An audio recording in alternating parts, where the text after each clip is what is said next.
Victoria peri अपनी team के साथ चिली की राजधानी सेंटियागो के पश्चिमोत्तर इलाकों में पौधे लगा रही हैं।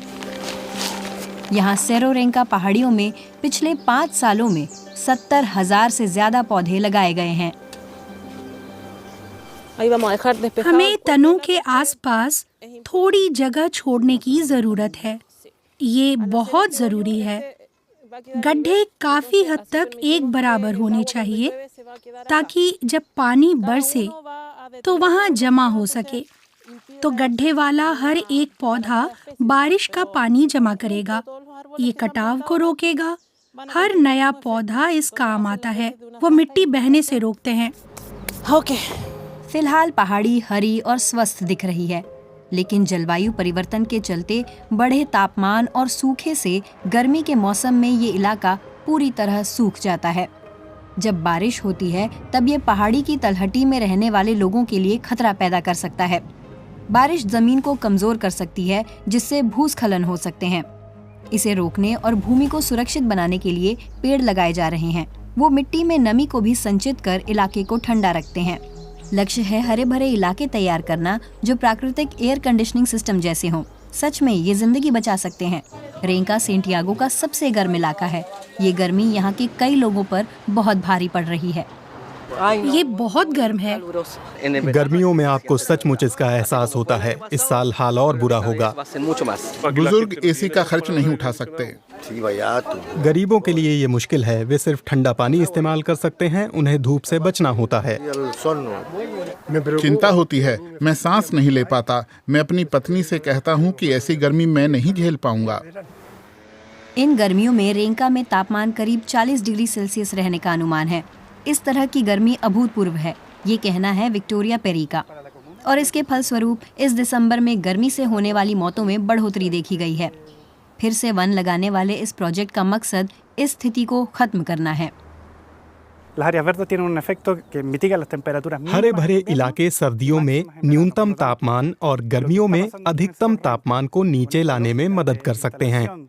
रेंका में यही हो रहा है। यहाँ इस इलाके को हरा भरा बनाने का आसपास के इलाकों पर सीधा असर हुआ है। जितनी हरियाली होगी प्रभाव उतना ज्यादा पड़ेगा। उतना ही ज्यादा ये तापमान को नीचे लाने में भी मददगार होगा।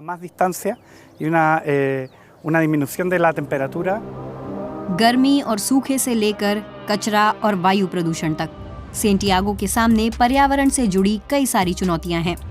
ये सामाजिक असमानता से भी लड़ रहा है।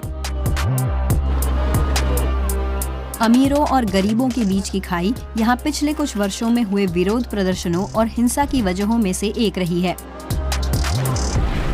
प्रदर्शनकारियों ने पेंशन के प्राइवेटाइजेशन पर गुस्सा जाहिर किया और शिक्षा और स्वास्थ्य के क्षेत्र में सुधारों की मांग की। गरीब पर्यावरणीय त्रासदी से सबसे ज्यादा प्रभावित हुए हैं। अनाही उर्क्विसा कहती हैं कि हालात तेजी से खराब हो सकते हैं। इसमें कोई संदेह नहीं कि सेंटियागो बढ़ चुका है। जलवायु परिवर्तन और समानता को बढ़ावा दे रहा है। इससे सामाजिक संघर्ष और अन्याय बढ़ते हैं, जिसका एहसास लोगों को हो रहा है। धीरे धीरे पर्यावरणीय त्रासदी सामाजिक और राजनीतिक त्रासदी बन रही है। सेंटियागो के समृद्ध इलाकों में सड़कों पर कोई कूड़ा नहीं दिखता।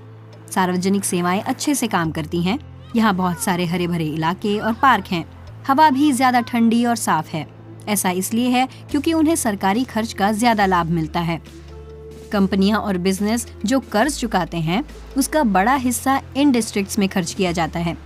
इन डिस्ट्रिक्ट्स में सामाजिक रूप से वंचित जगहों के मुकाबले प्रति व्यक्ति 9 गुना ज्यादा खर्च होता है। हम काफी कुछ कर रहे हैं, चाहे ये औद्योगिक पेटेंट या टोल से आने वाली कमाई हो, जिसका 2/3 हिस्सा नगर पालिका के फंड में जाता है। केवल 1/3 लोग विताकुरा में रहते हैं। हम अन्य इलाकों के लिए अहम योगदान देते हैं। अन्य इलाकों की तरह ही रेंका को भी बहुत कम फंडिंग मिल रही है। पौधे लगाने की पहल जैसा ही एक और प्रोजेक्ट सिर्फ उन अंतर्राष्ट्रीय दानदाताओं की मदद से फंड किया जा सकता है जो अपने कार्बन डाइऑक्साइड उत्सर्जन को संतुलित करना चाहते हैं। लेकिन ज्यादा पेड़ भी जलवायु परिवर्तन के प्रभावों से निपटने के लिए पर्याप्त नहीं होंगे, खासकर वंचित तबके के लोगों के लिए। ऐसा कहना है शहरी अध्ययन के जानकार रिकार्डो त्रुफेलो का। अगर रेंका अपनी सभी समस्याओं जैसे कि 70% सोशल हाउसिंग और ऊंचे खर्च के बावजूद एक ऐसे प्रोजेक्ट को जमीन पर उतार सकता है, तो मुझे लगता है कि दूसरे इलाके भी ऐसा कर सकते हैं। लेकिन हमें पुनर्वितरण की मांग को भी भूलना नहीं चाहिए और इसके लिए एकजुटता दिखानी होगी। लेकिन रेंका के लोगों को आगे चलकर इस हरियाली का फायदा मिलेगा। इससे तापमान कम होगा, स्थानीय लोग यहाँ आकर समय बिता सकते हैं और इससे जैव विविधता बढ़ेगी। ये प्रोजेक्ट प्रकृति और जलवायु परिवर्तन के प्रति जागरूकता बढ़ाने का भी एक अच्छा मौका है। ये जलवायु परिवर्तन के अनुरूप ढलने और बदलाव लाने का एक मौका है। जैसा कि आप देख सकते हैं कि इस इलाके में बहुत निर्माण हुआ है और यहाँ बहुत से हाईवे हैं, लेकिन निस्संदेह ये सैंटियागो की एक ऐसी जगह भी है जहाँ बदलाव हो सकता है। अगले कुछ सालों में रेंका में 50,000 और पौधे लगाए जाएंगे। विक्टोरिया और उनके साथियों के लिए यह प्रोजेक्ट यहाँ सैंटियागो में सामाजिक और पर्यावरणीय न्याय को बढ़ाने में भी योगदान दे रहा है।